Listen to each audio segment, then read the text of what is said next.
안녕하세요. 오늘의 강의는 생활과 윤리 10단원인 정보사회와 윤리 중 1강입니다.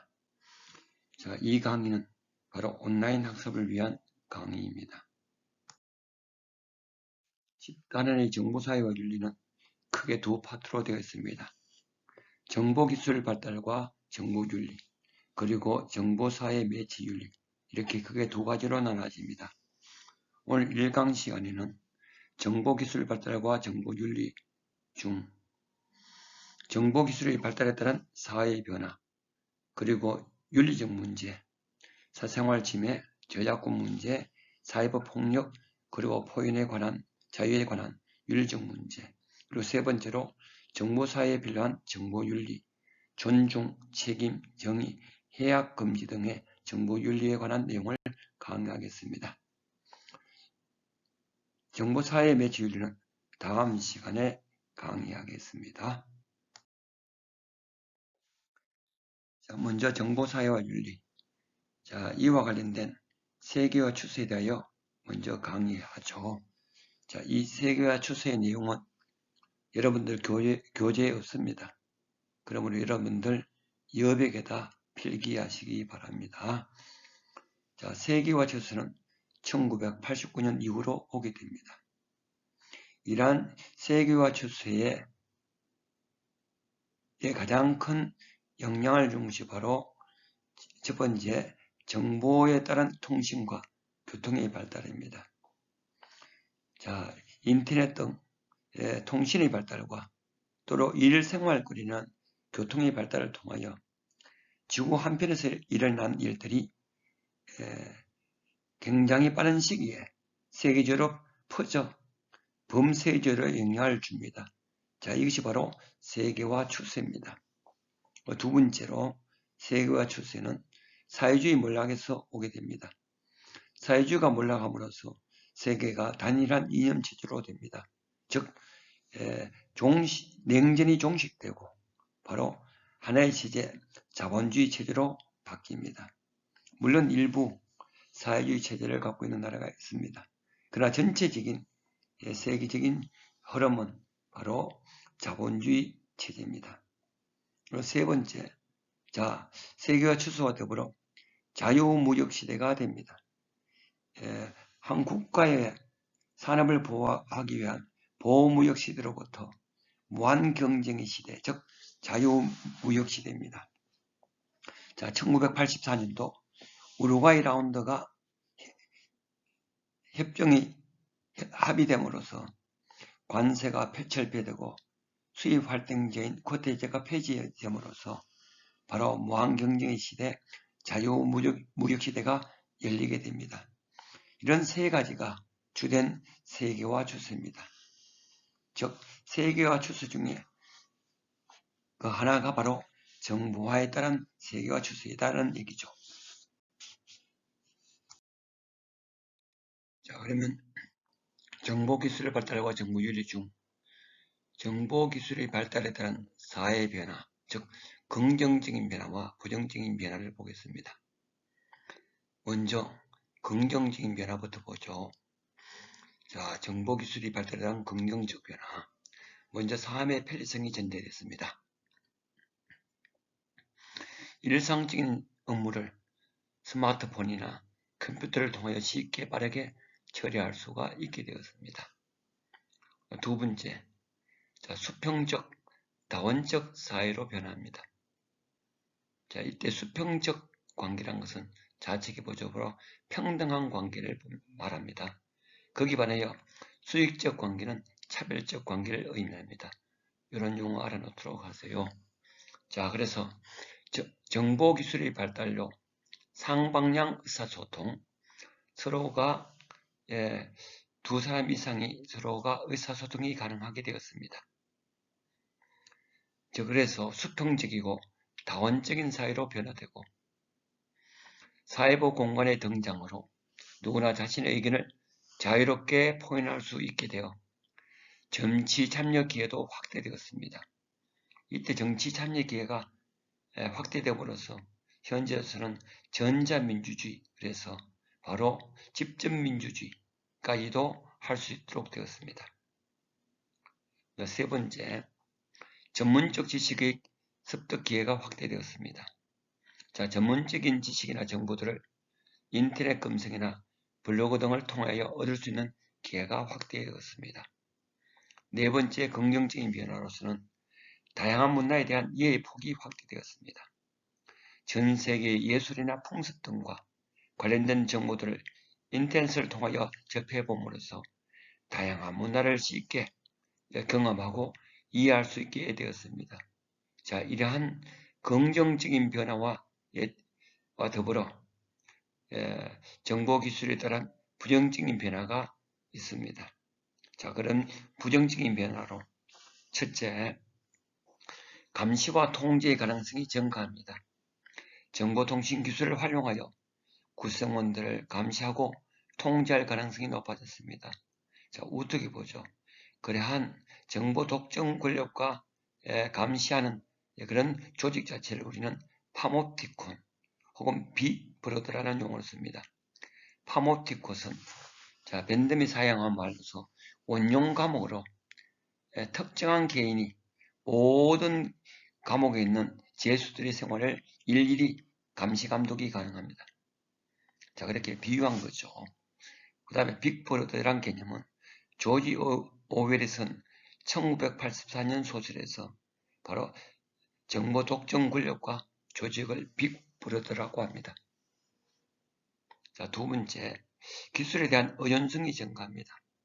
정보통신 기술이 주는 편리함에 빠져 비판적 사고 없이 명목적으로 기술을 수행하는 경우가 증가함으로써 인간의 논리적인 사고, 사유 능력 자체가 줄어들게 됩니다. 세 번째, 다양한 윤리적 문제 발생. 자, 불법 복제, 표절, 사이버 폭력 등 다양한 사이버 범죄가 발생할 가능성이 높습니다.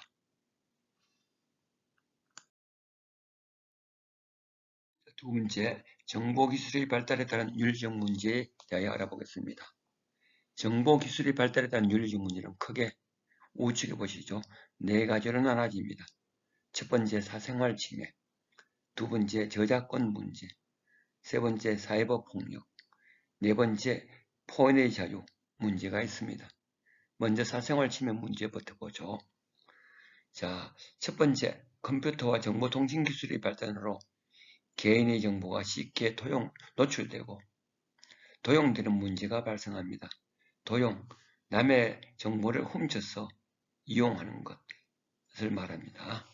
두 번째, 사생활 침해 문제는 개인의 의사와 무관하게 여러 가지 개인정보가 다른 사람에게 노출되거나 악용되는 것을 말합니다.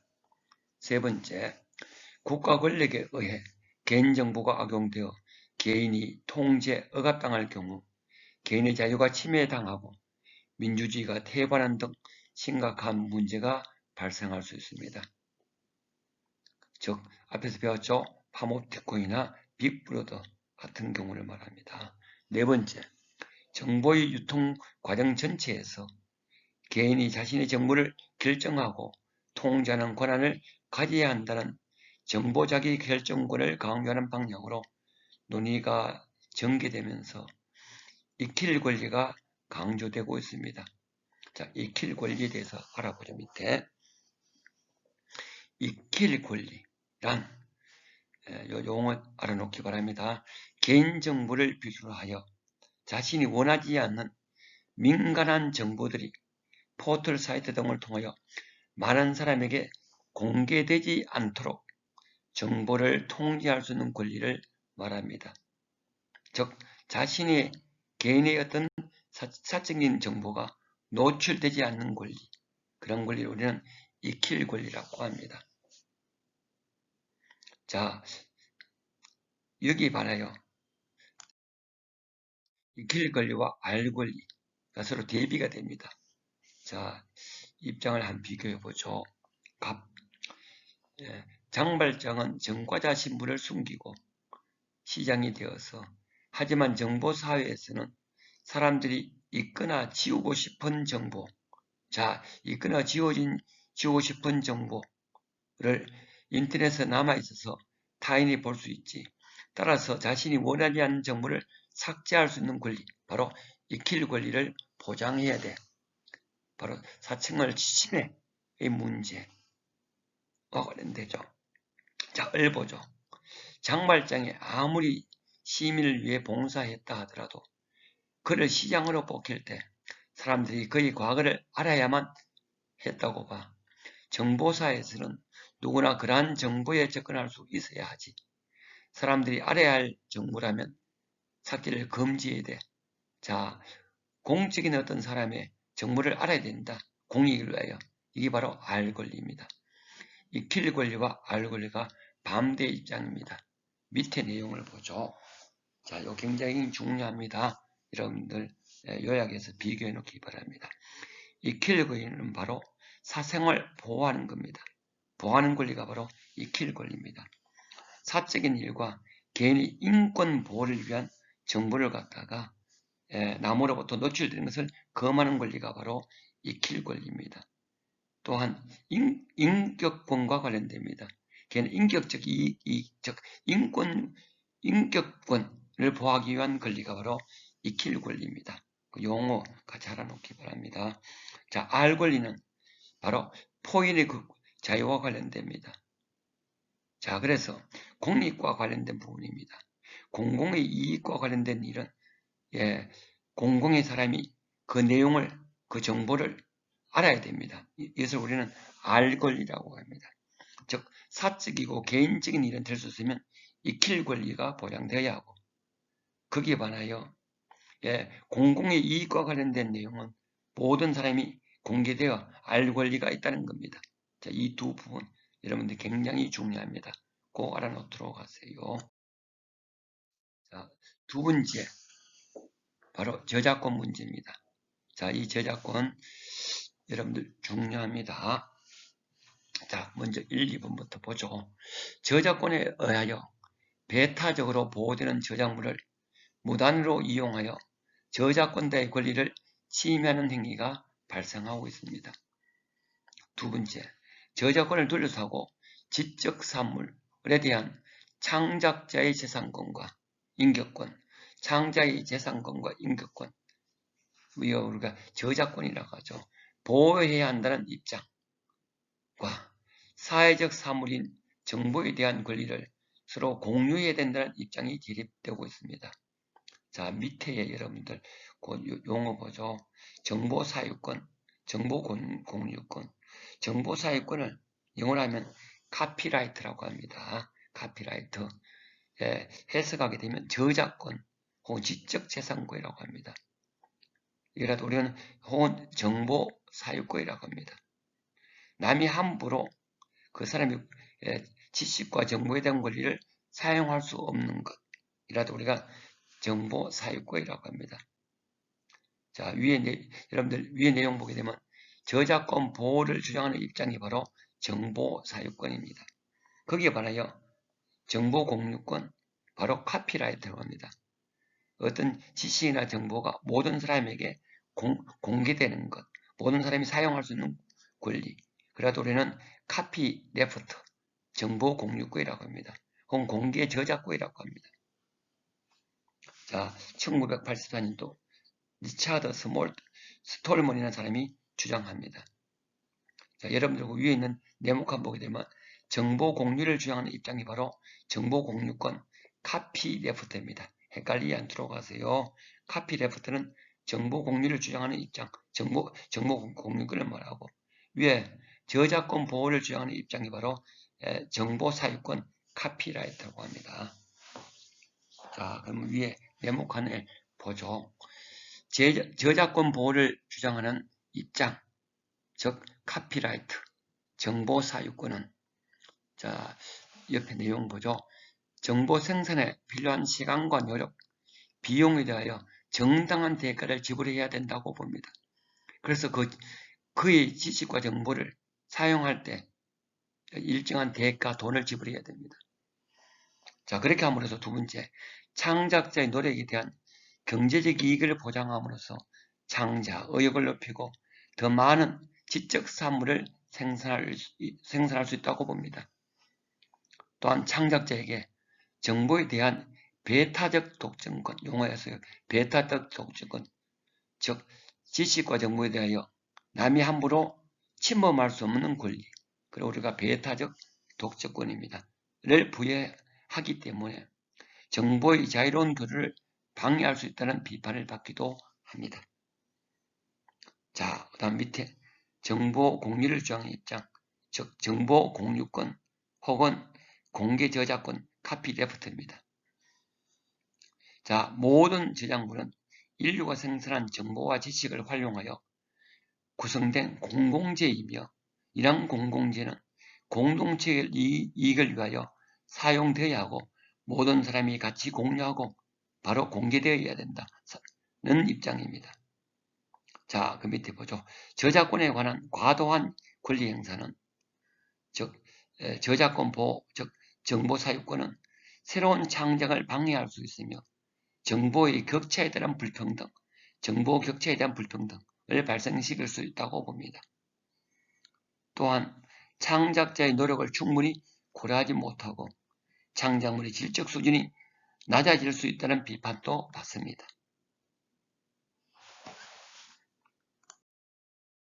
자, 그다음 세 번째, 사이버 폭력 문제입니다.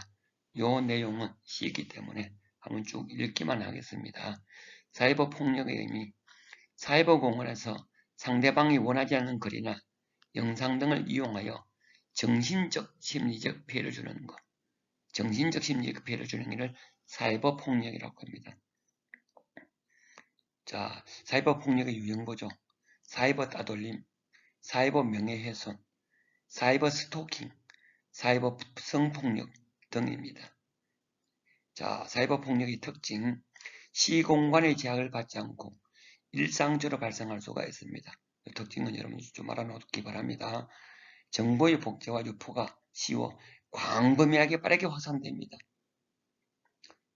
자, 그리고 세 번째, 한번 유포된 정보를 수정하거나 회수하기 어려워 피해자는 지속적인 고통에 시달리게 됩니다. 그래서 이러한 사이버 폭력에 의하여 요즘 한국에서는 많은 자살 사건이 일어나게 됩니다. 네 번째, 사이버 폭력의 가해자들이 폭력의 심각성을 인식하지 못합니다. 자, 가해자들이 피해자의 고통을 직접 목격하기 어려우며 사이버 폭력이 집단으로 이루어질 경우 가해자들이 자신의 잘못을 다른 사람에게 돌리기가 쉽습니다. 자, 마지막 네 번째로 포인의 자유의 문제가 있습니다.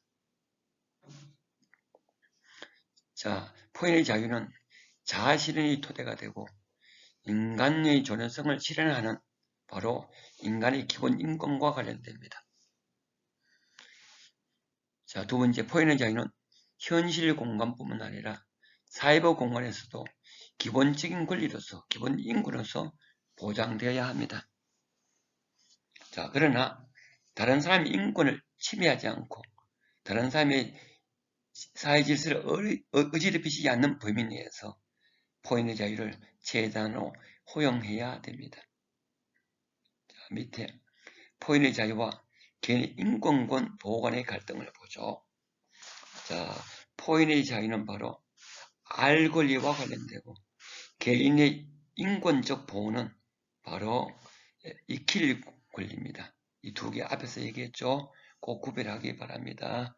다시 한번 얘기하죠.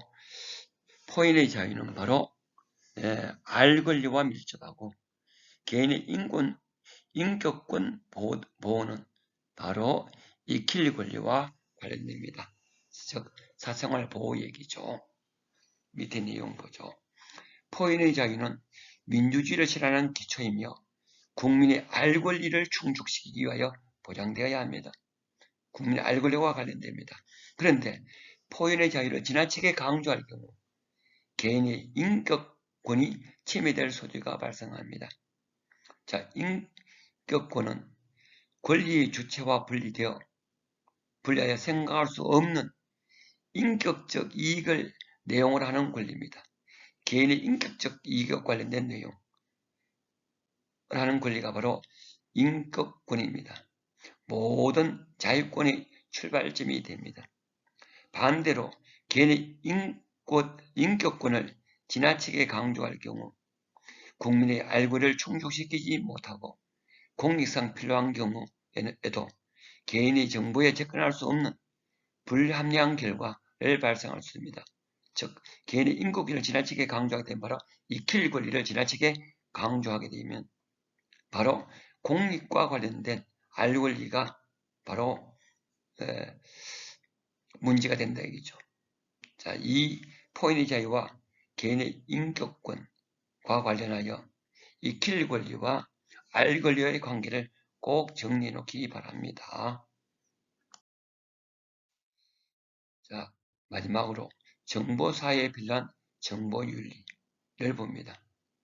먼저 존중, 사이버 공간에서는 타인의 인격과 사생활, 다른 사람의 지식 재산권을 존중해야 됩니다. 자, 타인의 인격과 사생활 보호와 인격권이라고 했죠. 앞에서 얘기했습니다. 그 다음에 다른 사람의 지식 재산권, 뭡니까? 카피라이트 얘기죠. 를 존중해야 됩니다. 두 번째, 책임. 사이버 공간에서 익명성, 이름을 알려지지 않는 것, 즉 익명성으로 인하여 나타나는 비윤리적인 행동. 자, 비윤리 이제 대표가 뭡니까? 무책임한 행동이죠. 댓글 같은 거, 악성 댓글 같은 거를 삼가고 정보가 자유롭게 제작되고 유통되므로 자신의 행동이 가져올 결과를 신중히 생각하고 행동하는 책임의식을 지녀야 합니다. 그래서 어떤 데서는 익명성보다는 사이버 실명제를 하자는 얘기도 나오죠. 책임을 위하여. 그 다음에 정의로 가야 됩니다. 사이버 공간에서는 다른 사람의 기본적 자유와 권리를 침해하지 않아야 됩니다. 즉, 다른 사람의 기본적 자유와 권리, 즉 인격권이라고 했죠. 침해서는 안 됩니다. 또한 정보의 진실성과 공정성. 자, 정보의 공정성은 뭡니까? 모든 사람에게 평등하게 정보가 공개되고 알려지는 것을 추구하여 정의를 실현해야 됩니다. 정보에 의해서 차별을 받아서는 안 되죠. 그 다음 해악금지. 남에게 피해를 입힌 것 해악을 금지합니다. 사이버 폭력, 개인정보 유출, 피싱과 파밍, 해킹과 바이러스 유포 등과 같은 행동으로 다른 사람과 사회에 해악, 피해를 끼쳐서는 안 됩니다. 자, 여기에서 해킹의 특수한 경우인 피싱과 파밍을 보죠. 피싱은 프라이빗 피싱에서 온 말로 특정한 다수에게 메일을 발송해 위장된 홈페이지로 접속하게 한 뒤 인터넷 이용자의 금융 정보를 빼내는 것이라도 우리가 피싱이라고 합니다. 거기에 파밍이란 것은 이도 금융 관계입니다. 사용자가 자신의 웹 브라우저에서 정확한 웹페이지 주소를 입력해도 가짜 웹페이지를 접속하게 하여 개인의 정보를 훔치는 것. 굉장히 금융 사기단이 많이 쓰는 거죠. 파밍, 피싱, 파밍. 여러분들도 안 당하도록 주의해야 됩니다. 자, 오늘 배운 내용 요약해보죠. 오늘 강의한 내용은 10단은 정보사회 윤리 중 1강으로 정보기술 발달과 정보윤리에 관한 것입니다. 정보기술 발달에 따른 사회의 긍정적인 변화와 부정적 변화, 그리고 정보화에 따른 윤리적 문제점 4가지가 있죠. 사생활 침해, 저작권 문제, 카피라이트, 카피데프트, 오타가 생겼네요. 카피라이트입니다. 그 다음에 사이버 폭력, 자, 포인의 자유의 문제, 알 권리와 익힐 권리, 그리고 정보윤리, 존중, 책임, 정의, 해악금지 등을 강의하였습니다. 자, 학술적인 용어를 중심으로 정리하고 비교하며 공부하시기 바랍니다. 다음 강의는 10단은 정보사회 윤리 중 정보사회 매체윤리에 대하여 강의하겠습니다. 수고하였습니다.